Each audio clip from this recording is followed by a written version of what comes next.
Accusé, levez-vous. Je suis assis. Eh ben oui, mais justement. Bon, ça commence. On commence, oui. Bon. Les mains de vos poches, s'il vous plaît. Ah non, non, non.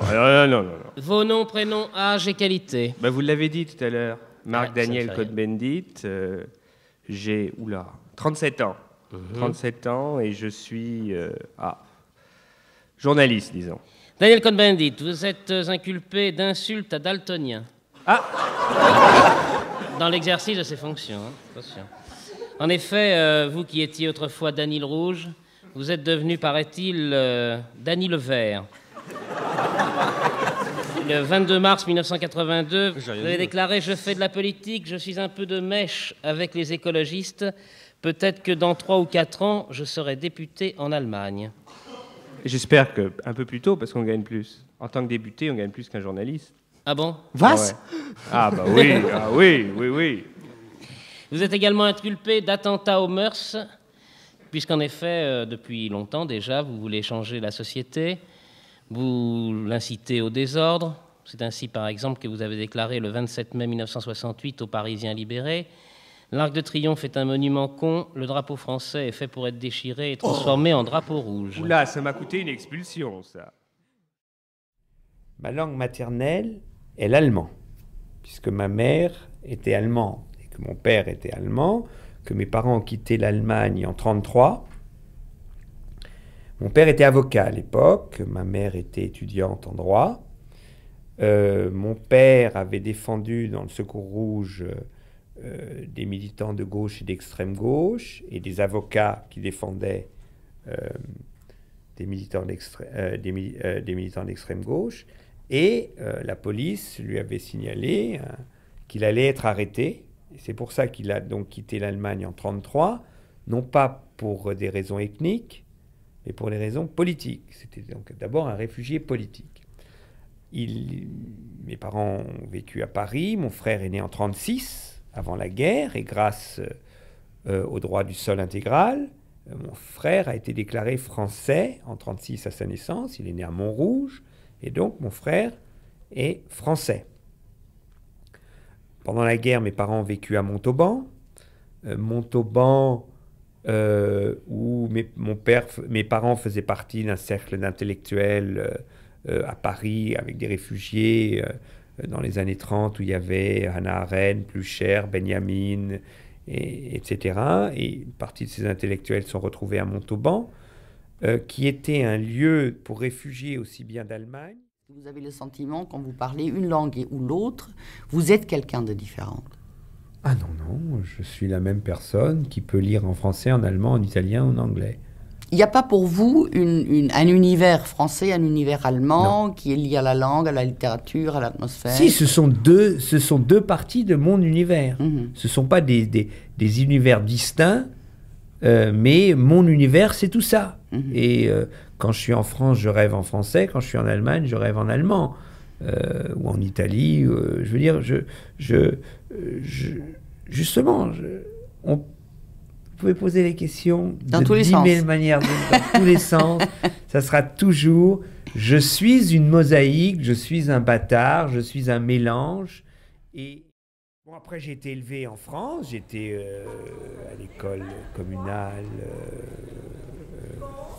en France, j'ai passé mon examen d'entrée en 6e en France, j'étais au lycée Buffon en France, et mon père était rentré en Allemagne très tôt, en 1949, en tant qu'avocat, parce qu'il vivait très mal la situation, qu'il n'avait pas le droit d'être avocat en France. Et c'était un avocat en chair et en os, et il vivait de cela, il est rentré en Allemagne. Bon, mes parents étaient plus ou moins après un moment séparés, et donc mon père est rentré en Allemagne en 49-50. Nous sommes restés à Paris, mon frère, ma mère et moi.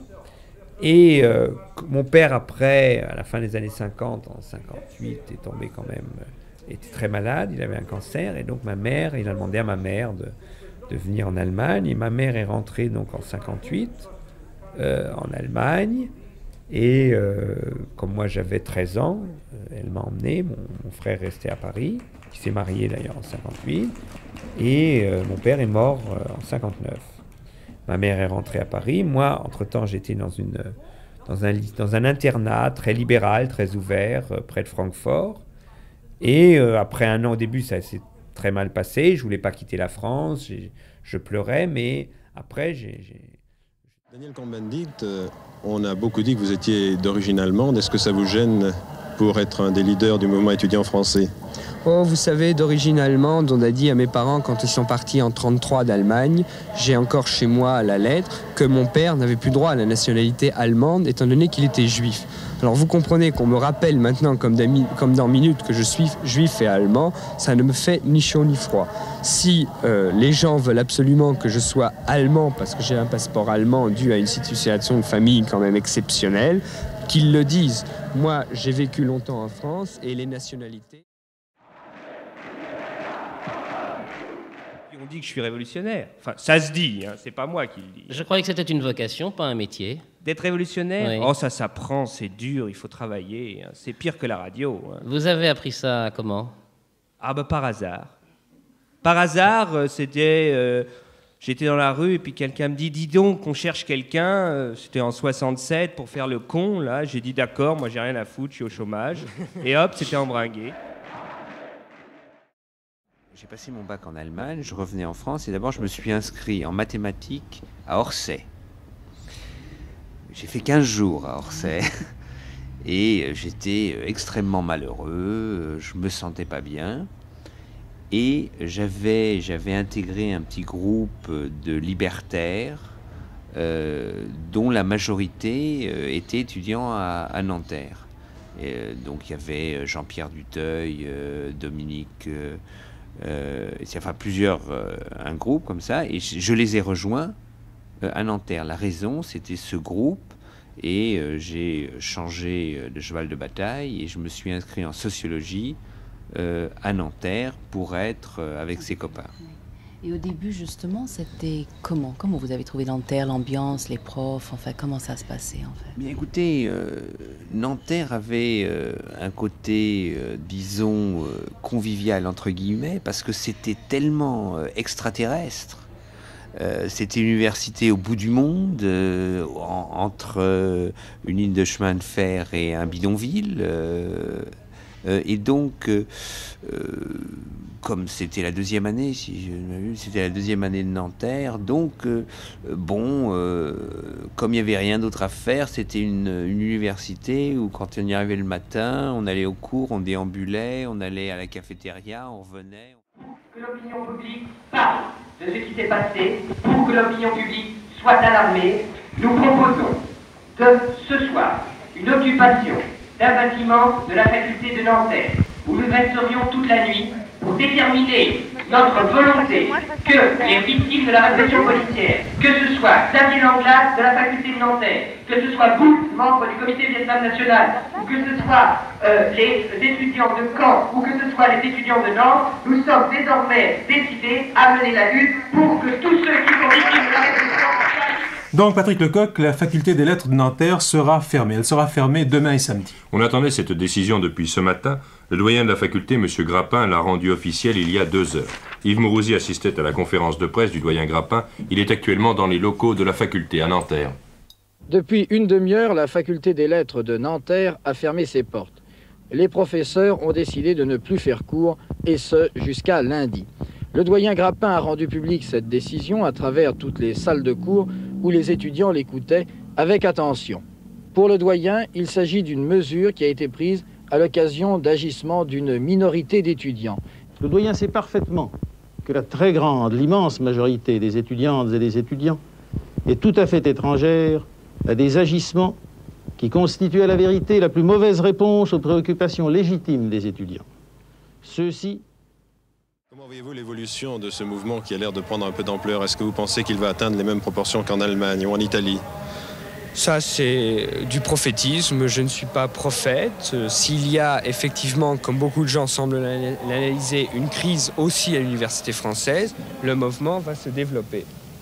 Alors, si vous voulez bien, parlons un peu de ces groupes d'intervention qui sont là à quelques mètres de nous, avec des manches de beige, dont certains sont casqués. Est-ce que vous n'avez pas peur qu'il y ait des morts dans l'université? Ah non, non, non, vous savez, vous faites comme si ça n'existait pas avant. Depuis la guerre d'Algérie, il y a le mouvement Occident et depuis, il y a la protection de tous les meetings à la Sorbonne par des groupes d'action. Et je me rappelle d'une attaque du mouvement Occident contre justement un meeting dans la cour de la Sorbonne. Alors, pour vous, qu'est-ce que c'est le mouvement Occident? Oh, c'est un groupuscule fasciste qui s'énerve, qui rassemble quelques paras, etc. pour nous embêter. La dernière fois qu'ils sont intervenus, ils ont mis le feu dans les locaux des syndicats universitaires des lettres. Et comment avez-vous réagi lorsque vous avez appris ça? Vous avez fait des représailles ou vous avez... On ne réagit pas par des représailles, où le mouvement Occident a montré, si vous voulez, sa faiblesse en incendiant un local vide, c'est tout. Le problème, c'est de savoir est-ce qu'ils veulent prendre à partie des militants chez eux. C'est ça, effectivement, le seul danger réel. Nous n'avons pas engagé de négociation avec monsieur le recteur. Ce que nous avons fait est une chose très simple. Nous sommes montés, nous lui avons dit ce qui se passait dans la rue. Nous lui avons dit qu'aujourd'hui, dans la rue, il n'y avait pas seulement des étudiants en colère parce qu'on avait fermé la Sorbonne, mais qu'il y avait des étudiants, qu'il y avait des jeunes travailleurs, qu'il y avait des jeunes chômeurs qui nous demandaient « Qu'est-ce que vous allez faire des jeunes travailleurs ?» Aujourd'hui, toute une haine contre une certaine société ressort de la jeunesse qui est dehors dans la rue et qui font des barricades.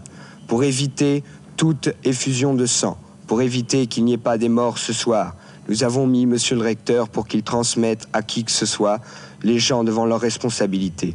Il fallait, pour nous, et il faut, que la police quitte le quartier latin avant que quoi que ce soit puisse arriver. Ceci est notre opinion, et pour éviter qu'il y ait quoi que ce soit, que monsieur le recteur demande à qui s'occupe de l'affaire maintenant en France que la police quitte le quartier latin, alors toute effusion de sang, tout mort pourra être évité. Que vous a répondu, monsieur le recteur? Monsieur le recteur a dit qu'il allait faire transmettre ce que nous avons dit. Jean-Claude Bourret doit se trouver quelque part avec une voiture émettrice aux environs du boulevard Saint-Germain. Je pense que, comme vous l'avez entendu, à 19h, il va pouvoir nous renseigner sur la manifestation. Oui. Il y a eu 68, si on prend mai-juin. Mai-juin était quand même l'explosion qui a fait exploser les groupuscules traditionnels. Et puis il y a l'après-mai-juin qui a été une reprise en main du traditionnalisme politique. Ce qui s'est passé au niveau de l'émotion, qui a quand même porté après le gauchisme, c'est en 68, en mai-juin. Pourquoi ça n'a pas été prévu? Parce que personne n'arrivait effectivement à formuler, à sentir l'émotion sous-jacente, le besoin d'émotion qui existait dans la société française. C'était une société fermée, une société de plomb, et tout d'un coup, ça explose et on ressent des tas de choses. Bon, ces choses s'expriment, balbutient pendant 2 mois. En fait, qu'est-ce qu'on dit? On dit on a envie de parler. Beaucoup plus, on ne dit pas de toutes les manières, on a envie de vivre. Et puis après, il y a la langue qui retrouve son pouvoir, le langage, et le langage, c'est le langage qu'on a appris avant. On n'invente pas. Langage codé. Un langage codé de la société et de qui fait partie de cette société, le communisme, le gauchisme, l'histoire de la guerre d'Algérie, tous ces phénomènes qui réintègrent petit à petit l'univers gauchiste, mais en même temps, comme il y a eu l'émotion de 68, l'univers gauchiste, c'est un va-et-vient permanent entre cette folie émotive, émotionnelle, enfin cette folie dans le sens positif du terme, ce besoin d'avenir et ce langage codé. Ce ne sont pas des enfants. Oui, monsieur le professeur, ce ne sont pas... Vous verrez mon film. Sur la démocratie, ça commence par la Tchécoslovaquie, et il y a un Tchèque qui parle de que c'était un mouvement jeune, c'était un espoir de jeunesse tué, blessé. Il dit même que c'était pire que l'invasion allemande, parce que c'était l'espoir de toute une jeunesse, et on voit les images des jeunes qui sont sur les chars en train de discuter avec les Russes. Ce sont des jeunes. Donc, mais c'est pas que c'était... Mais enfin bon, l'espoir, excusez-moi. Non, et là, et c'est pour ça. fonction. Non, je préfère ça à une fonction. Non, c'est pas ça. Je veux dire l'espoir d'une autre société. C'est vrai que ceux qui ont permis que cet espoir émerge, c'est Dubček et tout ça. Mais si on voyait ce qu'il y avait derrière comme espoir d'une autre vie, qui était difficile, qui se cherchait, parce que l'expression libre, ça n'existait pas, c'était justement cette jeunesse qu'il apportait. Alors, est-ce que la jeunesse en soi, c'est quelque chose de positif? Non. bien sûr, parce que tout le monde sait que l'espoir du fascisme, c'était la jeunesse allemande, et que c'est vrai que les nazis avaient une force implantation dans les universités allemandes. Donc, on ne me fera jamais dire cette phrase idiote. Mais c'est vrai qu'il y a une disponibilité dans certaines situations historiques de la jeunesse à rêver d'un autre monde. Et même si on peut critiquer, si on doit critiquer, ce rêve en soi est légitime et je le défends. Je donne le droit à la jeunesse.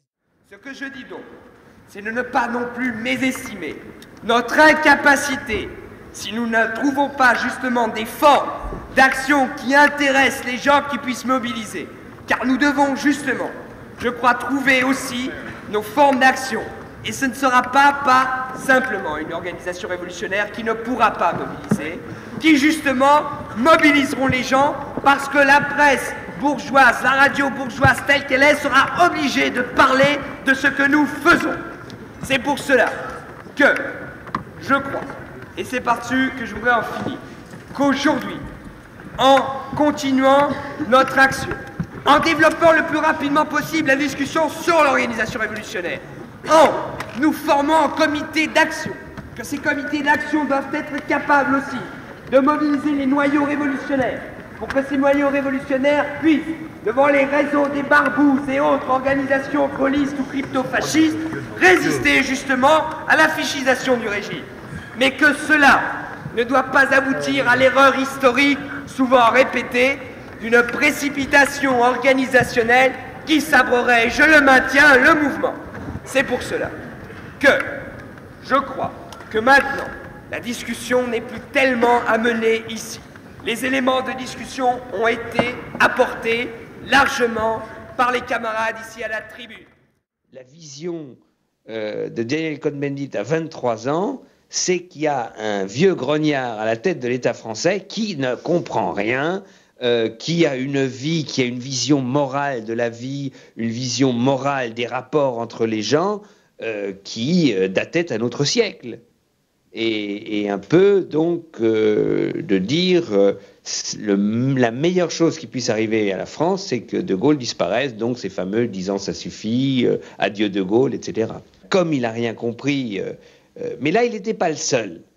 Peut-être que là, il faut avoir de l'indulgence, puisque nous, on n'avait pas peut-être tout compris non plus de ce qui se passait. Visiblement, il y a eu un truc extraordinaire, c'est que le monde politique, le monde administratif, croyaient à la révolution. Ils avaient une telle image, un tel fantasme de la révolution qu'ils disaient on va se faire balayer. Donc la logique de De Gaulle, c'était d'aller voir qui peut arrêter une révolution, c'est les militaires. Donc il était parti se rassurer et reprendre contact avec Massu, où les liaisons étaient un peu tendues depuis la fin de la guerre d'Algérie, pour dire si ça casse, est-ce que tu es avec moi? Et là, il a bien montré que c'est pas comme ça que ça cassait. Donc, il a eu sa première réflexion politique, cette proposition de référendum, etc., ridicule. Et puis, il a eu... On est des amis de 30 ans, comme Balladur et Chirac. Effectivement, de 30 ans. De 30 ans, hein, ouais. Là, il n'y a pas de... Mais vous vous êtes rencontrés comment? Oula. On s'est rencontrés parce que c'était en plein 68, que Dany était le personnage que l'on sait à l'époque, et qu'il y avait beaucoup de difficultés à entrer et à sortir de France à ce moment-là. C'était après mon expulsion.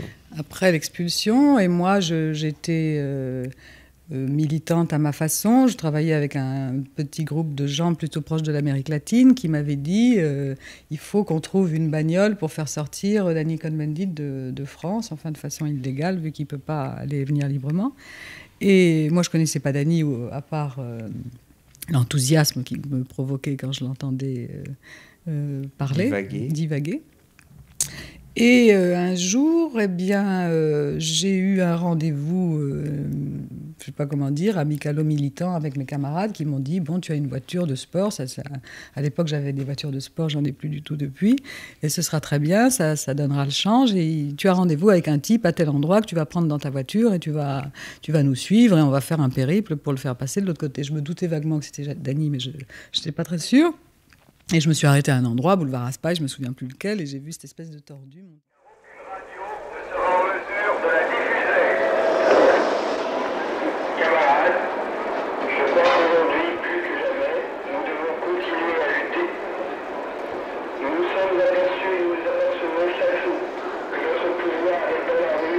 On t'entendra ? Oui, je vous écoute. Le son est assez faible, malheureusement. Alors, je vous explique notre situation. Nous sommes sur un balcon dans la rue de Lyon. Et le centre de la manifestation, c'est cette voiture haut-parleur qui se trouve sur l'esplanade de la gare de Lyon, à quelques 500 mètres de nous, mais il est pratiquement impossible de faire autrement, car vous le savez, nous transmettons actuellement, grâce à l'amabilité d'un son balcon.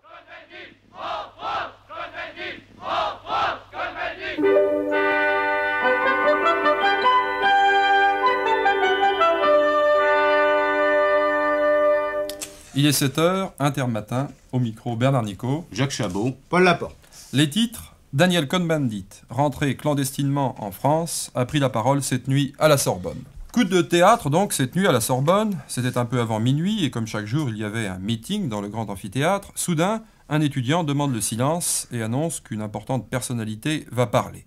Cette importante personnalité n'est autre que Daniel Cohn-Bendit. Le leader du mouvement du 22 mars apparaît avec un pullover bleu, ses fameux cheveux rouges sont teints en noir. « J'ai passé la frontière en automobile, dit-il, en franchissant les bois, mais de toute façon, Pierre Feuilly, vous étiez cette nuit à la Sorbonne, et quelle était l'ambiance ?»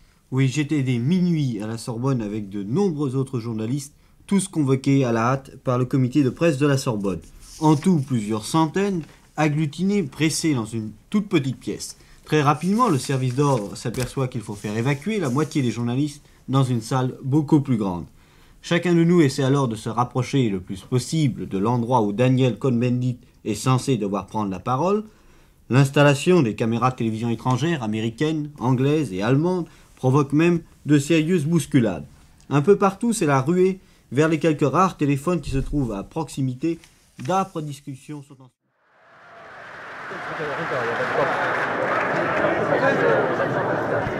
Deuxièmement, cette conférence de presse est une conférence de presse publique, comme le seront dorénavant toutes les conférences de presse du mouvement du 22 mars. Le mouvement du 22 mars a fait une déclaration en disant qu'à chaque fois, ce seraient d'autres personnes qui prendraient la parole. Il est évident que, de temps en temps, ce sera aussi moi, pour la simple raison qu'il y a à chaque fois maintenant un petit jeu politique qui se développe et qui est, et là nous entrons dans le vif du sujet, le problème du pouvoir et du double pouvoir. Nous avons décidé ici, et plusieurs fois dans les manifestations ça aura été décrété, du pouvoir capitaliste représenté par le système de Gaulle. Nous nous en foutons, nous ne reconnaissons aucune décision de la police gaulliste, quel qu'il soit, c'est-à-dire que pour nous, et là est la seule signification de ma présence dans la manifestation et de la présence ici dans la Sorbonne, c'est qu'au moment que nous avons choisi, à l'endroit où nous l'avons choisi, tous les militants révolutionnaires exclus... Et donc 30 ans après, est-ce que quelque chose reste de cette mai 68 ? Je crois que le monde a complètement changé. La difficulté, si vous voulez, 68, on ne peut pas le comparer Daniel maintenant. Il faut Cohn-Bendit. comparer au monde tel qu'il était avant 68. Ce que 68 a déclenché culturellement, socialement, de réformes en profondeur, de changements de mode de vie dans la société. Politiquement, les conseils ouvriers ne règnent toujours pas en France. Donc on peut dire qu'on a perdu, que c'est toujours le système traditionnel, parlementaire, qui est au pouvoir ou qui définit le pouvoir en France. Mais en même temps, la société est radicalement différente. Donc la révolte, les révoltes étudiantes, les grèves de 68 en France, les révoltes de par le monde ont été un moteur extraordinaire de modernisation de nos sociétés, de modernisation des comportements, de modernisation de la structure, de modernisation de la compréhension du mode de vie de nos sociétés. Vous gardez un bon souvenir de ce moment-là, où vous en avez peut-être marre d'avoir été tellement identifié à cela? Je ne sais pas comment. Pour moi, de parler de ça, c'est un piège. On me demande, bon, parler de 68, je dis non, on me dit, ah, vous reniez. J'ai vécu en Allemagne, là j'ai participé au mouvement anti-autoritaire, j'ai vécu en communauté, après j'ai travaillé d'abord dans un jardin d'enfants, dans une librairie, enfin j'ai fait des tas de boulots, j'ai continué à faire de la politique, et à la fin des années 70, au début des années 80, j'ai rejoint le mouvement des Verts, grand mouvement écologique contre le nucléaire, contre l'extension d'aéroports, mouvement pacifiste, etc. Jamais eu la tentation d'aller faire un tour chez Baader-Meinhof ou des organisations radicales, très très radicales? Très très radicale, très très stalinienne, très très autoritaire. Enfin, je veux dire, c'est une conception bizarre de la radicalité. Non, moi j'ai toujours, mais même en mai déjà, moi j'étais, pour moi, mai, ce qui était extraordinaire, c'est justement cette possibilité de débat et tout ça. Et donc, j'ai toujours été contre une soi-disant... Je n'y croyais pas, je ne crois pas à la révolution. Je n'y croyais pas à l'époque non plus. La révolution, le grand soir, on prend les armes, on prend le pouvoir, etc. Et donc, là, j'ai continué à faire de la politique. Je me suis battu contre la fraction Armée Rouge. C'est grâce à nous qu'il n'y a pas eu un soutien dans le mouvement de gauche et d'extrême gauche à l'époque, parce qu'on s'est battu théoriquement, pratiquement, contre eux, et en développant les théories du mouvement alternatif, on a rejoint le mouvement écologiste, on a créé les Verts, et là on est parti dans une dynamique réformiste radicale qui m'a amené en... Je voudrais vous demander si tout compte fait, vous vous sentez plutôt incendiaire ou plutôt pompier, Cohn-Bendit? Ni l'un ni l'autre, moi je dirais, c'est-à-dire... Faut faire très attention, les phrases, c'est à 20 ans anarchiste, à 40 ans je ne sais pas quoi. Non, c'est sûr. Notaire en général. Notaire à 40 ans. C'est pas tout à fait la même chose, pompier. C'est la chanson de Brel. La métaphore du pompier est plus intéressante, parce que le pompier, c'est quelqu'un qui a quelque chose à défendre dans la société où il vit, si vous voulez. Si on pousse la métaphore assez loin. Il éteint le feu parce que précisément, il estime que la société n'est pas simplement un objectif, enfin un ennemi, mais aussi un patrimoine. Vous voyez, donc c'est pas forcément la vieille idée selon laquelle on se range, on s'embourgeoise. Je crois qu'il y a un tout petit peu plus. Enfin, je m'excuse de... Oui, de non, vous non, interrompre. mais je veux dire qu'à un moment, on a effectivement participé à un mouvement social qui a incendié, qui a remué la société, et je crois qu'on est toujours, d'une manière ou d'une autre, on fait partie d'un pan de la société qui remue, qui dérange, qui déchire la société. Et en ça, on n'est pas justement des pompiers. Ça ne veut pas dire qu'il n'y ait pas des choses, effectivement, où on dise on n'est pas d'accord, on attise le feu, etc. Ce on, c'est qui? Ce on, ça peut être Serge July à Libération, ça peut être... En 68, on avait l'idée, il y a la société, il y a l'État, et puis il y a les autres. Il y a une dichotomie. Tout d'un coup, on s'est aperçu, on a glissé, on fait partie de ce monde jusqu'à l'État aujourd'hui. On a des choses à défendre, finalement, quand même, aussi, dans ce monde. On a des choses à défendre. Non, mais même si on n'avait pas rien à défendre, ça n'existe pas, la dichotomie. La classe ouvrière, elle est partie prenante de la société industrielle. Ça, les communistes n'ont jamais compris. Le marxisme, il y a l'un et l'autre. C'est pas vrai. Et c'est la même chose pour nous aujourd'hui. Ça, les ex-gauchistes, on est partie prenante. Alors, moi, j'ai un copain qui est ministre. Serge est un des ceux qui expliquent la société française reconnue par cette société. C'est un nouveau rôle. Bon, ben là... Est-ce que vous vous sentez, en un mot, un apôtre de la modernité, de la modernisation, par exemple? Non, moi je suis un apôtre de la liberté. C'est pas la même chose. Ça peut être tout aussi con. Hein, je veux dire, parce que des fois c'est... Vous dites que s'il y avait une révolution aujourd'hui, elle serait beaucoup plus dure, beaucoup plus dramatique, parce que justement, il n'y a pas d'avenir. Oui, je crois que nous, en 68, là on peut le dire, ça, on était prométhéens. L'avenir était... Tout était ouvert. On parlait de crise sociale. À bas la société de misère et de chômage, il y avait 1,7% de chômeurs ou 2% à l'époque. C'était... Bon, je veux dire... Donc, notre problème, c'était de dire, vous, ceux qui ont le pouvoir, vous gérez notre avenir, mais vous ne savez pas comment. Nous, on est capable de le faire. Donc, balayer, on veut gérer pour nous notre avenir. Aujourd'hui, les jeunes sont nés dans un monde de chômage, où ils sont, il y en a qui sont la deuxième, troisième génération, leur famille de chômage, la peur de la sexualité parce qu'il y a le sida, il y a des tas de choses, la peur de la crise écologique, l'effondrement de du climat, les guerres, etc. Ça crée un monde qui fait peur d'angoisse. Et dans un monde d'angoisse, s'il y a des révoltes qui sont désespérées, eh ben ça casse tout. Ça casse tout parce qu'il n'y a pas d'espoir. Et c'est ça que je dis, que si les réformistes, ceux qui font de la politique, ils redonnent pas de l'espoir aux gens parce que le monde change, eh ben ça va péter. C'est ça mon problème. Et moi, je crois que quand ça pète dans ces conditions, c'est l'intégrisme de l'extrême droite, ça pète. Que ça soit en France ou en Allemagne, l'intégrisme, c'est une forme d'intégrisme, c'est une forme de blocage de la société. Et la société... Est-ce que vous êtes un homme politique? Je crois qu'il y a plusieurs façons d'être politique ou d'être un homme politique. Moi, j'aime la politique, j'aime faire de la politique, c'est-à-dire j'aime changer les choses.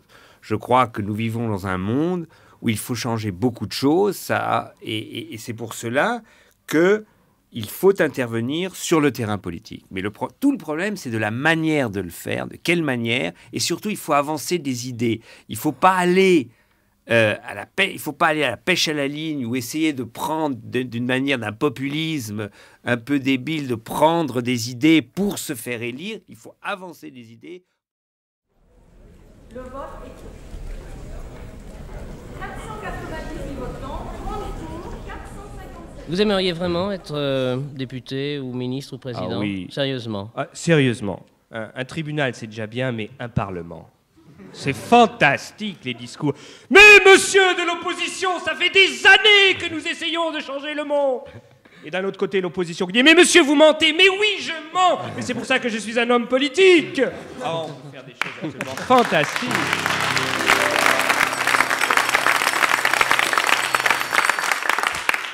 Ça vous paraît pas un peu simple de faire de l'antiparlementarisme? Mais de pire, c'est que je veux réellement refaire du Parlement un lieu de débat politique.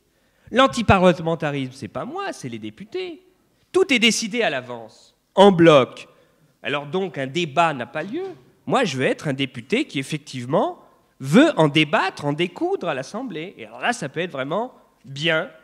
Mais là, aujourd'hui, on sait que le groupe socialiste va voter contre, pour le nucléaire. Tous ceux qui sont contre, ils ferment leur gueule. Ils n'ont pas le droit de parler. Et puis l'opposition... On sait qu'ils sont pour Chirac ou pour l'autre, mais il n'y a jamais effectivement un débat contradictoire à l'Assemblée. Les dés sont pipés d'avance. Est-ce que la politique, à votre avis, sera jamais prête à accepter des outsiders qui imposent une autre manière de... Ça dépend à quel niveau. Moi, je ne crois pas qu'un outsider doive être Premier ministre ou président. Qu'est-ce qu'il irait foutre là-dedans? Ouais. Je veux dire, mon imagination, vivre à l'Élysée, vivre à Matignon. Mais il faut être complètement déglingué pour vouloir ça. Non, mais sérieusement. Je vous vois mal. Non, mais sérieusement. L'Élysée. Par exemple, tout le monde me demande en ce moment en Allemagne, est-ce que tu vas devenir ministre, puisqu'on va gagner les élections? Ouais. Je dis non. Mais pourquoi? Moi, je te dis pourquoi. Mais moi, parce que j'ai pas envie de vivre cette vie. Oui. Je veux dire, il y a un truc très simple. Moi, j'adore faire de la politique. J'adore faire 3-4 jours par semaine. Et après, c'est fini. Oui. Je veux faire autre chose dans la vie. Je sais pas, et alors, qu'est-ce serait pour toi le summum de la béatitude en politique? Moi, je crois qu'en ce moment, je suis pas loin du summum de la béatitude. Je peux m'exprimer, on m'entend, on m'engueule, je réponds. Le statut de député européen est un statut formidable.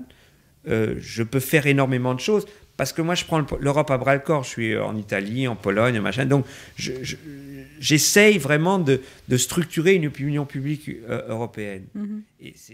Est-ce que vous craignez que vous allez peut-être un jour tomber dans le piège de la langue de bois, de faire des concessions D'abord, des concessions, j'en fais beaucoup. J'ai passé un pacte avec les sociodémocrates pour gérer la ville de Francfort.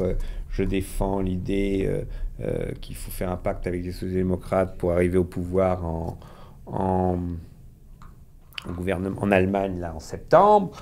Donc moi je suis pour les concessions, je suis pour les compromis. C'est pas ça mon problème. Mon problème, c'est qu'il faut le dire clairement quand on fait une concession ou quand un compromis, on va dire, voilà, c'est un compromis, voilà le rapport de force. On pourrait vous corrompre? C'est pas la même chose. Faire des Non, compromis non. et pas ça sur le même c'est plan. pas la même chose. Est-ce qu'on peut me corrompre? A priori, non, mais je crois que personne n'est incorruptible. Alors, La meilleure preuve, les affaires actuelles en France. oui, mais ça, c'est des gangsters qui ont toujours été gangsters. C'est pas drôle, ça. C'est pas la preuve que ce soit vraiment quelque chose de nouveau. Non, mais je crois qu'effectivement, à partir d'un certain niveau de pouvoir... c'est inéluctable? Je dis pas que c'est inéluctable. Je dis la tentation est grande de faire des trucs, on va aller plus rapidement. Enfin, je veux dire par là que c'est trop facile de dire jamais. Puis moi, je suis pas jacobin. Tu vas foutre des milliers d'emplois en l'air. Bon, là-dessus, on peut en parler. Oui, tu vas foutre des milliers d'emplois en l'air. Tu vas foutre la région en l'air. Non, mais écoute, moi, ce que je voudrais, c'est qu'on en discute. Pas, je suis sûr que je te persuaderai pas aujourd'hui. Je suis sûr. Mais au moins, qu'on est en civilisé, sans qu'on ait peur l'un de l'autre. Toi, t'as pas besoin. C'est pas que j'ai pas peur, c'est que... Si tu es énervé. Lui, ah oui, parce que lui, j'ai envie vraiment de rentrer dedans. Calme-toi. Calme-toi. Daniel Cohn-Bendit ne s'énerve pas, il reconnaît que le dialogue, ce n'est pas pour aujourd'hui. On m'a traité aujourd'hui de PD, d'enculé et de facho. PD et d'enculé, j'achète. Facho, je trouve un peu gros. Celui qui est contre le nucléaire est un facho. Mais bon, il faut en apprendre dans la vie. Ce qui me chagrine dans ce qui s'est passé, c'est que la violence, la haine, c'est parce que ils disent tu ne prends notre boulot. Alors que c'est pas vrai. Et que ce qui me chagrine, c'est mon incapacité, notre incapacité à expliquer aux gens que c'est pas de cela qu'il s'agit, qu'on va au-delà de ça. Moi, je suis pas Chauvet-Chevènement. Quand il y a des sauvageons qui m'agressent, je dis c'est de ma faute. Parce que j'ai pas su m'expliquer. C'est en France que vous voulez venir faire de la politique, au fond, Daniel Cohn-Bendit? Non, mais c'est marrant. Ah ben c'est une chaque question. Fois. Hein, non, mais c'est très drôle. On me dit, en fait, on l'a posé plusieurs fois, c'est « Mais tu aimes mieux la France que l'Allemagne ». Ah, j'ai pas dit ça. Non, j'ai pas dit ça. Mais il y avait une sous-question après. C'est qu'est-ce qu'il y a de plus intéressant à faire de vouloir faire de la politique en France, puisque je crois que vous aimeriez participer aux européennes l'an prochain en France. Donc, il y a une raison. Il y a deux dimensions. Une personnelle et l'autre politique générale. La politique générale, je crois que dans la gauche plurielle, il faut essayer de rééquilibrer les rapports de force et faire que le mouvement écologique, le parti écologique, les Verts, les forces écologiques soient plus fortes. Dans ce parti, cette force-là soit plus forte. Donc, je crois que si j'étais représentais une liste en France, je pourrais effectivement participer au rééquilibrage. Parce que les gens sur l'Europe, je crois que je suis crédible, et mélanger l'Europe et le mouvement écologique me paraît être une arme intéressante. Ça, c'est le discours général. Le discours personnel, il est simple. J'ai été expulsé il y a 30 ans. J'ai fait de la politique en Allemagne. J'ai été élu adjoint au maire, aux européennes. Je suis un bâtard. Et j'ai envie... J'aime sincèrement les gens. J'aime une certaine vérité. J'aime un certain parler vrai. Et tout ça, les autres le trouvent sympathique. Maintenant, je ne suis pas un ange. Je ne suis pas le symbole de la morale dénuée de tout complexe, etc. Non. Je crois que ce que les gens trouvent sympathique, c'est ma véracité. Dans toutes ces contradictions...